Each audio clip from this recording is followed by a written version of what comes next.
Hi, this is Tony Ruggiero here, and you're listening to my Tour Coach podcast. Tour Coach podcasts come from my stories, the interviews, my roundtable discussions, the day-to-day interaction with the people that I teach in my journey in the game of golf, whether it's tour players that I teach or tour players that have fired me, or heck, it's other teachers that I think the world of and respect, or it's mental coaches, performance coaches, or hey, maybe it's just people that have made an indelible mark on my teaching.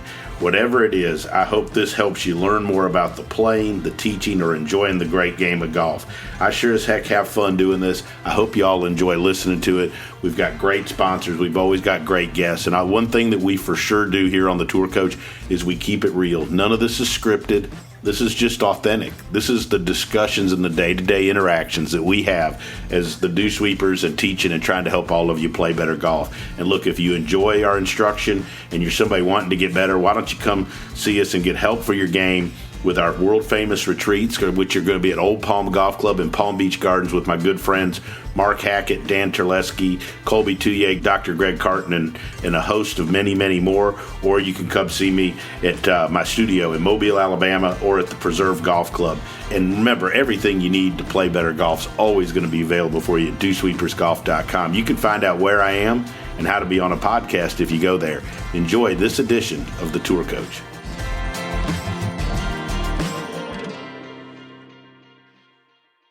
Joy to be here. I'm on my travels back from the Keys, able to pick the brain of this next guest. Tell you all the time on this podcast, I love to bring on people who I've met through my coaching and teaching and traveling around on tour and different stuff like that. And this is one of the best guys I've ever had the opportunity to work with. His putting stuff. I've never seen anybody get on the ground and watch more putts. And this is what made me think about him when he posted something about this the other day. But one of the great teachers out there, we're going to talk some stuff about reading greens and reading putts. He's got a fantastic app out there. But Ralph Bauer, how the heck are you? And you have laid on the ground and watched more putts being hit than any human being I've ever seen. Tony, I appreciate that. Like I said, I've been laying down on putting greens on the PGA Tour for the last 15 years and, anywhere else I can, and kind of getting a bird's eye view. It sounds crazy, but I feel like I've dedicated my entire adult life to helping people make more putts. And, I say what you want about a nice drive, but, it feels great making an 8-footer walking the next tee. 100%.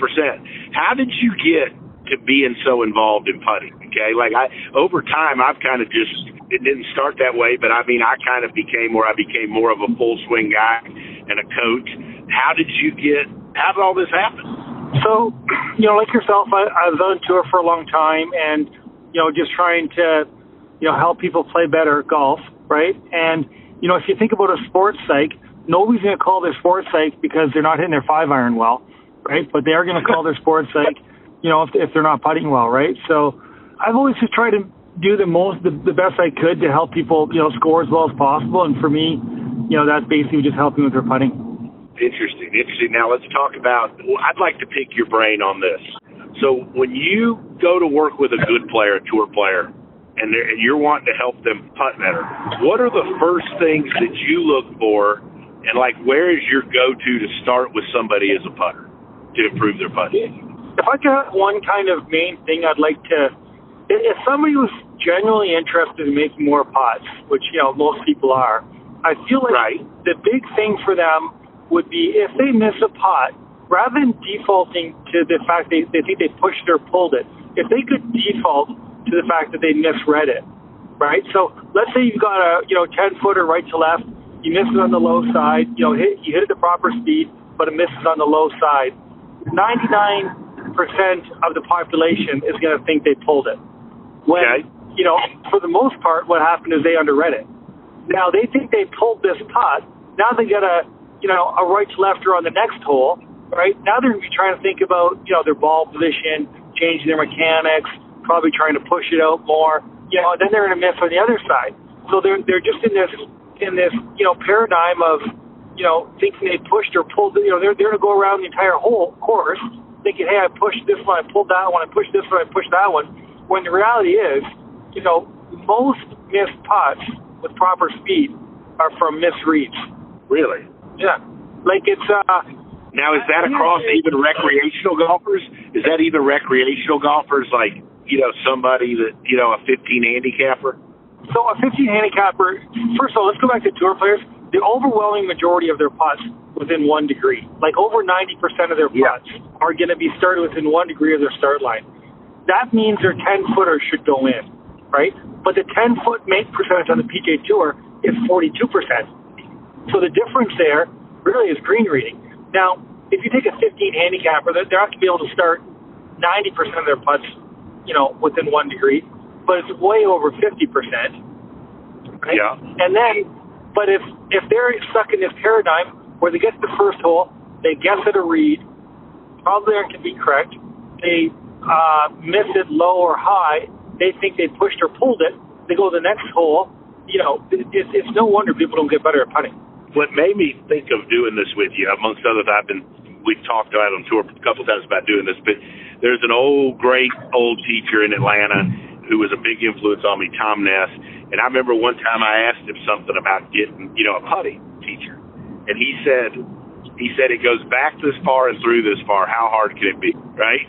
And to me, that kind of goes to what you said, like, I think that, and I've always said that, like, compared to the other aspects of the game, like, it's the one place that, like, a 15 handicapper could be the closest to one of your tour players because it doesn't really take much strength or speed to be able to do it, right? Like, you've only got to take it back X far through X far. Like, so to me, that goes kind of what you're saying. If they can learn to read greens better, they can still get it started on their intended line over 50%. They got to be able to make more putts. 100%. So, he's right. The putting stroke is pretty simple, right? And people make it super complicated. It's not that hard. Like you said, it only goes back, less than a foot for the most part, and through less than a foot, right? And you look at putting mechanics in the PGA Tour. I mean, they're all over the place. You got, claws. You got cross-handed. You got all kinds of different putters, right? And I feel like the part that's missing is reading the greens better. Right. Let's talk about those grips. Do you have a preference in those, or do you see, in this, especially with all the good players and the great players you've worked with, and I've been around you working with one, and, like, do you have a preference if a person came to you, like, and they didn't, they're like, Ralph, I don't even know how the hell I should grip it anymore. Is there one you go to more than others, or does it totally not matter to you at all? I think it's important to get your shoulders square, so whatever grip is going to make that, very comfortable for you, that's a good grip for you.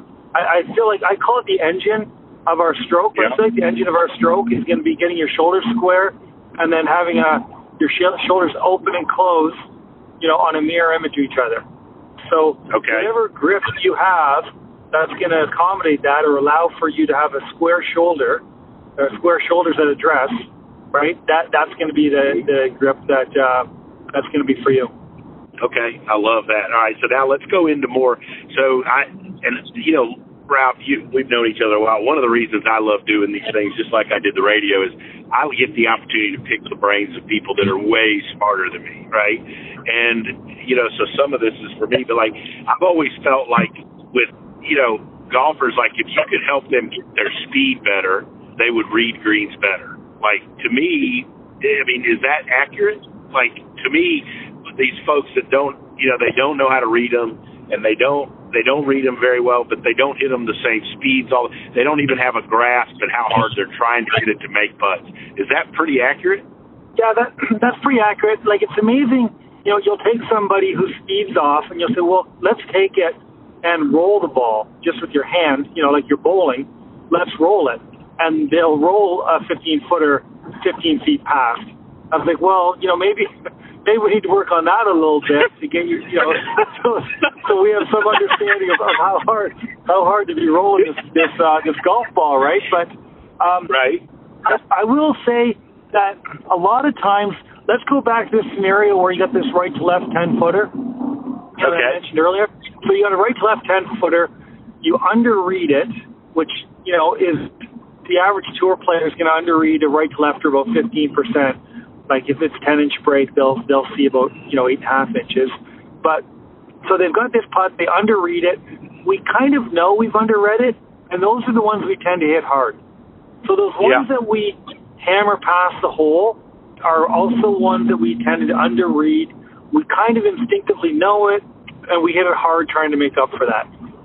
So I feel like if we've read it properly, our app and our system is designed for basically 12 inches past the hole on on every putt. And I think that's kind of cool too to quantify that and say, hey, like that's where it should be. It should be 12 inches past, right? And then if they hit it 2 feet past, they're like, okay, that was a little hard. And if they barely get to the hole, they're like, okay, yeah, that wasn't hard enough, right? So I feel like if we read it properly, we give somebody a good target. Hey, if this ball misses, it should go 12 inches past, right? They'll get much better at their speed control very quickly. I'm gonna go back to some other stuff later, but you think that, or or however we want to say it, but like the majority of tour players underread putts is what you found. Yeah, so I tested. Now that we've got actual data on how much a putt actually breaks, right, with our app, I tested 12 tour players, which is a decent sample size. 12 PGA Tour players, decent sample size on left to righters and then right to lefters, right? On left to righters, they were seeing about 70% of the break, right? So if it's a 2-foot break, they're seeing 18, 19 inches of it, so they're going to be missing that putt low by 6 inches. And on a right to lefter, it's going to be a little bit better. It's going to be 15%. Now, those are all 12 of those people were right-handed players, right? So why is it that and I agree with you because it's exactly the same thing. Like if I stood out there and I'm thinking as you're talking of my tour players, guys I work with, like I agree 1,000% with especially underreading for a right-handed player left to right. And that's where I see a lot of what you talked about a minute ago, whereas they're over it and they know they hadn't played enough breaks, so they try to firm it in and they hit it 3 feet high. Or, they'll say, hey, Ralph, this is a 12-inch break. I know it's 18. They pull it and it goes in, and they're like, see, I told you. I'm like, yeah, but you're going to the golf course hoping to misread them enough with a terrible stroke that they go in, right? I'd rather have guys, read it properly, have a good stroke and have it going that way. I feel like that'd be an easier way to go to sleep at night. Well, yeah, I mean, playing to make a bad stroke and get lucky to make it's probably not a good plan, right? No.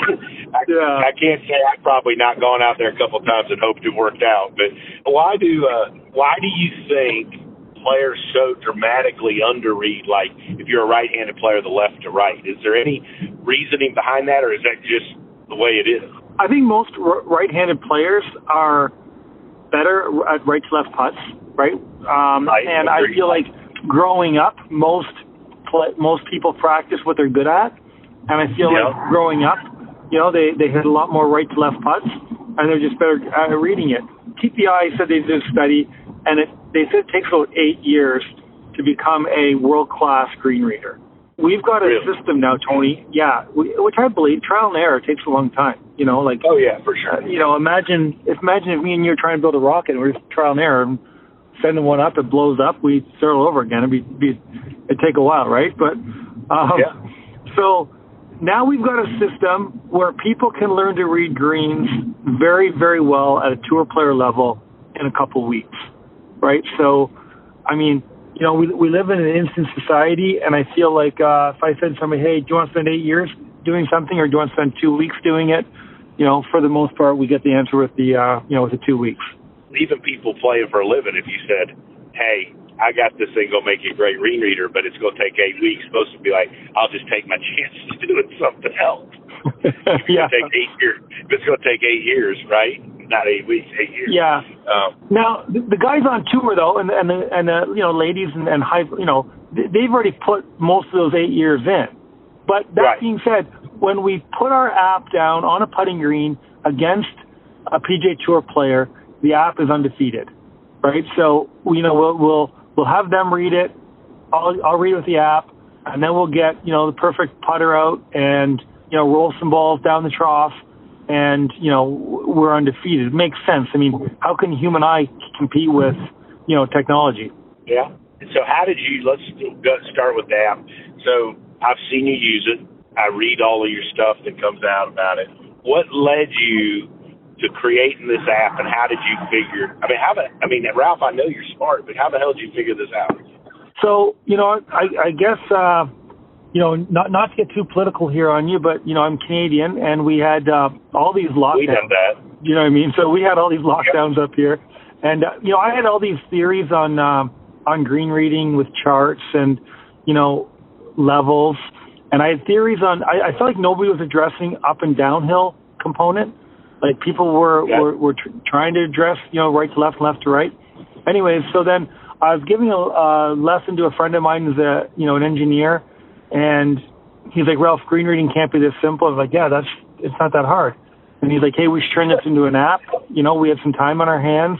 And, so basically what we're doing is we're using the internal clinometer, like the 360 level in the phone, to measure the ground, right? We have all the physics dialed in, and, it spits out where it's going to break.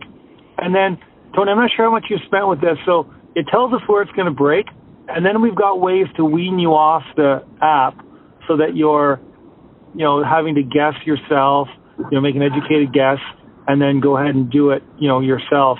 And I've had, I had a clinic I was doing, and I had a 30 handicap lady, nice lady, and she went through the whole thing, and she came up with this putt, and she said, Ralph, is 5 inches. And I knew it was 2.5 inches. I was like, well, it's 2.5 inches. She's just not getting it.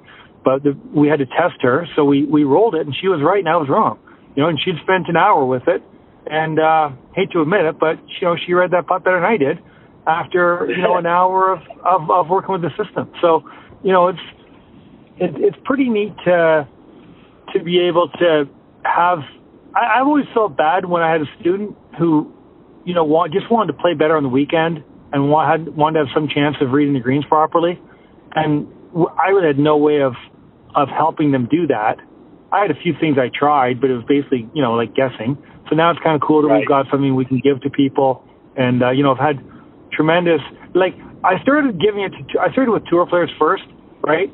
Xander's coach told me he used it for 4 hours first day he got it. And, I've got a bunch of tour players using it. I was at the Masters this year. I had a player hug me, said, Ralph wouldn't be here if it wasn't for your app, right? But then it's a lot funner, or it's just as fun, having people say, hey, Ralph, putting's fun for me now, right? And again, if I could say one, my main point is if we could hit a putt, like when we were playing the third hole at our, home course, we hit a putt in the third hole, it misses on the lower high side, we should assume we misread that, and then we'll get better for the next hole. If we assume we pushed or pulled it, now we're in a downward spiral of thinking our mechanics are no good. Right.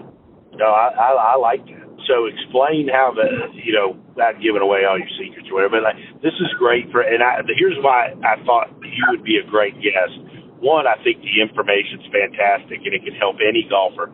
But for whatever reason, we have lots of teachers, golf instructors that listen to this podcast. And I think that for both groups of people, this is fantastic information because, like you talked about, there's a lot of people out there trying to help folks make more putts at the club level or they're development teachers or whatever, and this app can help them. So take us through kind of how you can use it and also how you about ramble sometimes. Have you had, any people that you would say, these are great putters, use it, and were they reading them the same every time as the app? Have you had people where they were just great putters and you put them on and they did basically exactly what the app said? I've had more of the opposite where, I'd go to a tour event and a player would say, hey, I want to, test myself against the app. And I'd be like, no, it's Wednesday. I don't want you to, think you're a bad putter. Let's wait till next week and do it on a Monday. Right. But if they insist, I had a player, he read a putt 12 inches outside right edge. I was like, you sure you want to look at that again? He's like, no, that's what I think it is. I did my whole routine. And it was, I think it was 32 inches. Right. And I was like, wow, that's just, he's like, well, I know I'm not good at reading greens. I had a young lady last year who, junior golfer, good player, right? We had a left to righter. She had a 20-footer. She read it at 1 inch outside left edge. It was 20 inches outside left edge. right? And then, you know, got her the app, got her practice green reading, right? Worked on that all summer. You know, since then, she's won the Canadian Amateur. She made the cut at the U.S. Junior Girls, made the cut at the U.S. Junior Amateur, and made the cut at a PGA or LPGA Tour event, right? And then when I went to test her, you know, a year later on a very similar putt, you know, it was actually 18 inches, and she guessed it at 17 inches. So she's like, Ralph, you know, golf's a lot easier when you know where to aim your putter, right? So, you know, and if we can at least have a system now to work on that and to, you know, continually to get better at that. Like, if you think about I've always thought green reading is very important. And I've worked with some guys like Mac Hughes and his caddy Jace Walker are very, very, very good green readers, right? Like, you know, and I think he was maybe 10th or 11th this year in strokes gained on tour, and, you know, very good green reader. I worked with Hadwin for years, and he was a great green reader, you know, but it'd be like somebody standing behind beside a quad and guessing the spin rate with your eyes as opposed to, you know, seeing the numbers. Like, you're just not going to be as accurate. So, right. Yeah, it's been fun, you know, and when I think about people enjoying their round of golf, if you're playing 18 holes and continue to think you pushed or pulled all your putts, it's not doing anything for your confidence, right? No. You know, whereas if you think, hey, I underread that, you know, that must have been a 2% slope and I thought it was a 1.5, then that's not going to hurt your confidence. And at least you got something in your memory bank to help you for the next time out. Yeah, no, I love it. And I like, to me, the ways that it can be integrated into practice where, you know, like you did with that girl you talked about, where like you could measure them and they could use it, and then you could show them that over time. I think anytime you could show somebody over time that they're getting better, that the work is validated, it's a great tool for you. You know? Yeah, like Tony, you've done a good job, you know, of you in your coaching of using technology to prove to a player that they're good, right? Like, that's one of the great things about technology is like, I don't know if I'm doing this right. And you're like, well, I mean, here's the numbers. They don't lie. And you're clearly doing this well. You know, it's hard for the person not to feel, you know, energized and confident with their game if you can prove to them that it's, you know, rather than, you know, Tony or Ralph saying, hey, don't worry, you're doing better, you know, which is part of it.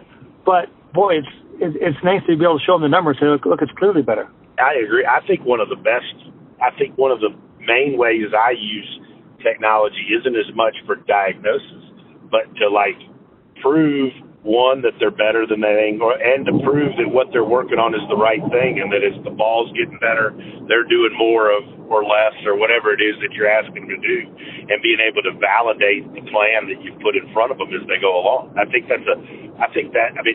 know that everybody thinks of technology in that form or fashion, but like, to me, that's one of the best ways you could use it, is to help people see that they're getting better. Because one of the real frustrating things is people put a bunch of work in and they're like, am I getting any better? And, you know, you got to be able to show them. Yeah, for sure. And, you know, it's funny. So, you know, we have the tool. You know, I've had it in my pocket, obviously, for longer than anybody else because, you know, we had it in, you know, with a prototype and all that kind of stuff, you know, but it's fun to see having other coaches say, hey, like texting me and saying, hey, Ralph, here's what I'm using it for. I'm like, wow, that's a good idea, right? Like, just like some people use a foresight for different reasons. You know, every coach can use that a little different.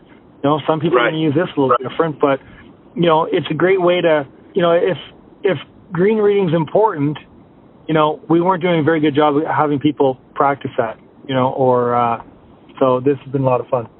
Well, so to me, I'm always thinking of, like, you know, how can I use this with my students? So I'm big on putting practice plans together for, especially like, you know, Ralph, I've got some nice college players and up-and-coming juniors that are really talented, and I feel like sometimes they think they're working on their game, but, like, there's just not a lot of direction, right? And they think that hitting balls all day and then just going and hitting a bunch of putts and chips is real practice, and I try to structure it for them. So my initial thoughts as we were talking is like, well, you could put in a practice plan. I draw up practice plans with ball counts for players, and that you could put in there where they hit X number of putts each day using the app where they read it and they go through, and then you could have them go through and do X number of putts without it and see if they get better. You know, like, this could be a useful part of a person's practice plan and their structured practice. Yeah, absolutely. And I kind of have some bread and butter drills that are in the app that I like. One is basically just a circle drill, right? So I'll get them to do a circle drill, put the app down, it'll give them the information, and then they do another circle drill, and there's a feature called Hide Tour Read that will still give you the slope of the ground, but it won't give you the answer. So then you have to guess, and then it'll give you the answer. So the first trip around the loop, I like to give them the answer. The second trip around the loop, go to a slightly different position to like basically the other side of the tee, if you know what I mean. So like about a foot away, and then, it'll basically wean you off the information, right? And then, then hit some random putts and, do the same thing. Hit some random putts where you're given the information. I always want to give people the information first because I don't want them to feel bad about their putting or their green rating. Right. So if we give them the information first, then they can think in their head, I would have had that. Whether they would have or not is another story. And then we start taking away from them once they become a little bit more proficient. I also find, too, with green reading, it comes and goes. Like, we could have our green reading completely dialed in. We take a few days off, right? We're not used to seeing the ball roll again.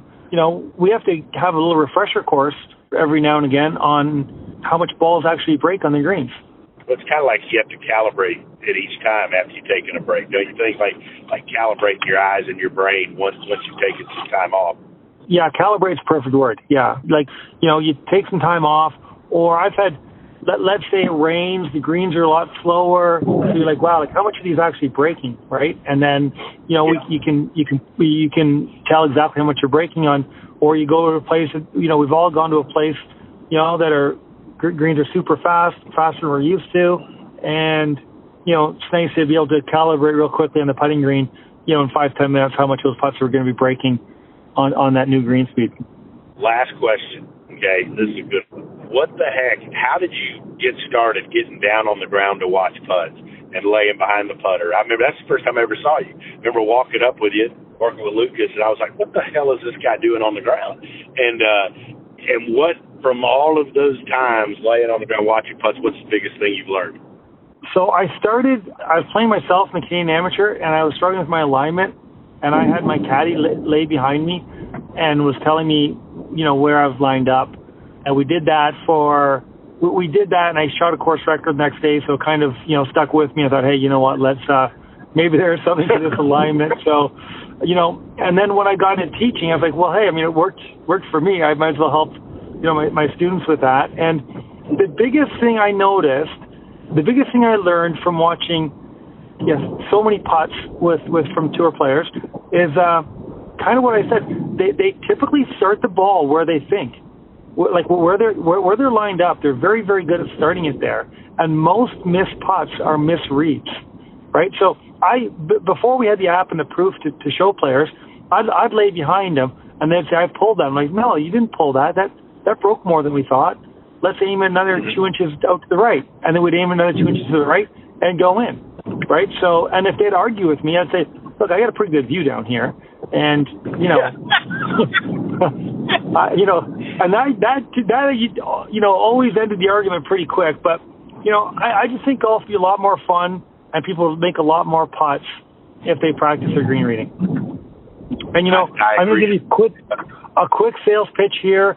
We have a 2-week free trial in the app. It's in the App Store. It's called Tour Read. Things Money. And it literally is helping people all over the world. The feedback I get is unbelievable.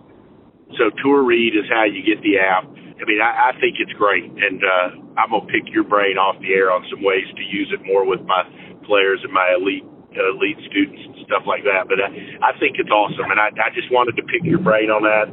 I always enjoy the opportunity to hang out with you, and when I run into you, and over the years I've learned a lot from being around you on the same team, and you always got great insights, so thanks for taking time. But this is awesome stuff, and the cool thing I think is sometimes stuff comes out and you're like, well, this would be really good for a good player, but maybe not for, a 15 handicapper. But this is good for anybody to me.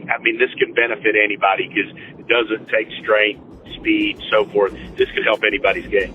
Tony, thank you very much. And I was a little jealous that you're coming back from the Keys, so travel safe, and we'll talk soon, buddy. Thanks for listening to this edition of the Tour Coach. I want to take a minute and thank Cordy Walker and Golf Science Lab, as well as my sponsors Shrixon, Buick, Bushnell, and Vineyard Vines for helping make all of this possible and helping me share my insights with you. If you like what you've heard, why don't you check out more on the Dew Sweepers channel on YouTube, as well as the Dew Sweeper on Instagram, or go to dewsweepersgolf.com to find out more about my teaching, my travels, and where you can find out more about me.